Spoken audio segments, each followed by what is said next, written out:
Hai pelajar, hari ini bersama dengan Cikgu Elis dalam subjek Geografi tingkatan 1. Hari ini Cikgu akan menerangkan berkaitan bab 11 iaitu penduduk dan pertempatan di Asia Tenggara. Baiklah pelajar, ini merupakan bendera-bendera negara yang terdapat di Asia Tenggara. Apa yang pelajar wajib tahu adalah Asia Tenggara meliputi kawasan seluas 4.506.600 kilometer persegi dan terletak di benua terbesar di dunia iaitu benua Asia. Ini merupakan bendera negara-negara ASEAN. Okey, pastikan pelajar mengenali bendera negara-negara ASEAN ini. Subtopik pembelajaran kita hari ini adalah 11.1 Taburan penduduk Asia Tenggara, 11.2 Fungsi-fungsi penempatan bandar utama di Asia Tenggara. Objektif pembelajaran hari ini adalah menerangkan dengan contoh taburan penduduk di Asia Tenggara. Kriteria kejayaan pula, sekurang-kurangnya pelajar dapat menerangkan 3 contoh taburan penduduk di Asia Tenggara. Kedudukan kawasan Asia Tenggara. Baiklah pelajar, ini merupakan peta Asia Tenggara. Kamu boleh tengok sendiri nama negara dan juga bendera mereka. Yang pertama di sini adalah Filipina, Brunei, Timor Leste, Indonesia, Singapura, Malaysia, Kemboja, Vietnam, Thailand, Myanmar dan juga Laos. Cikgu akan menerangkan berkaitan 11.1 iaitu taburan penduduk Asia Tenggara. Taburan penduduk Asia Tenggara ini merujuk kepada sebaran penduduk di sesuatu kawasan di muka bumi. Berdasarkan peta ini, taburan penduduk di Asia Tenggara untuk pengetahuan pelajar, kawasan berdasarkan petunjuk yang berwarna merah adalah penduduk padat. Maksudnya, ramai penduduk yang tinggal di kawasan berwarna merah ini. Penduduk sederhana yang berwarna oranye adalah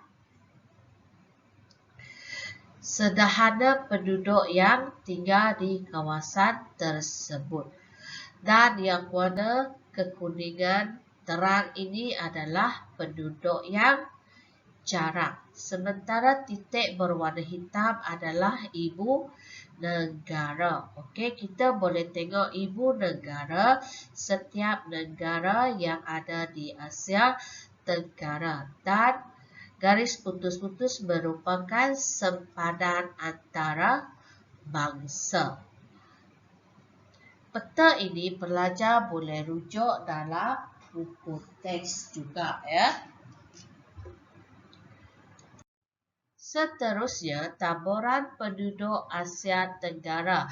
Apa yang dikatakan penduduk padat adalah biasanya penduduk padat ini terletak di ibu negara dan juga bandar utama, di mana sungai sebagai jalan perhubungan, kerana juga delta dan lembah sungai yang subur, dataran pantai untuk perikanan, contohnya adalah di pantai barat Semenanjung Malaysia, Pulau Jawa Indonesia dan juga Bangkok Thailand.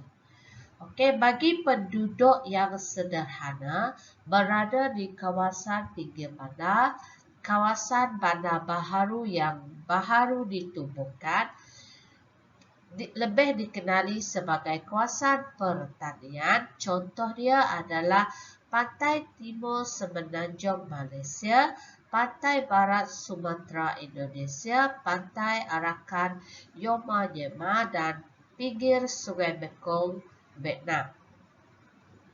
Bagi penduduk yang dikategorikan jarang pula adalah terletak di kawasan pendalaman yang mempunyai perhubungan yang terhad, iaitu di kawasan pegunungan dan juga di kawasan banjaran, kawasan yang berpaya dan berhutan tebal. Contohnya di kawasan pendalaman Sabah dan Sarawak, kawasan paya Samudra Timur Indonesia, dan kawasan banjaran Anam Vietnam. Baiklah pelajar, ini merupakan anggaran penduduk di Asia Tenggara pada tahun 2016. Penduduk di Asia Tenggara ini merupakan bendera yang mewakili setiap negara. Malaysia pada tahun 2016 ada 30 juta lebih penduduk. Indonesia 260 juta lebih penduduk. Filipina ada 102 juta lebih penduduk. Vietnam ada 94 juta penduduk. Thailand ada 68 juta lebih penduduk. Myanmar 54 juta lebih penduduk. Kamboja 15 juta lebih penduduk. Laos 6 juta lebih penduduk. Singapura 5 juta lebih penduduk. Timor Leste 1 juta lebih penduduk. Dan Brunei Darussalam 428,000 lebih penduduk. Ini anggaran pada tahun 2016. Pada tahun ini sudah semestinya anggaran bilangan penduduk di Asia Tenggara ini semakin bertambah. Baiklah pelajar, itu saja daripada cikgu. Terima kasih.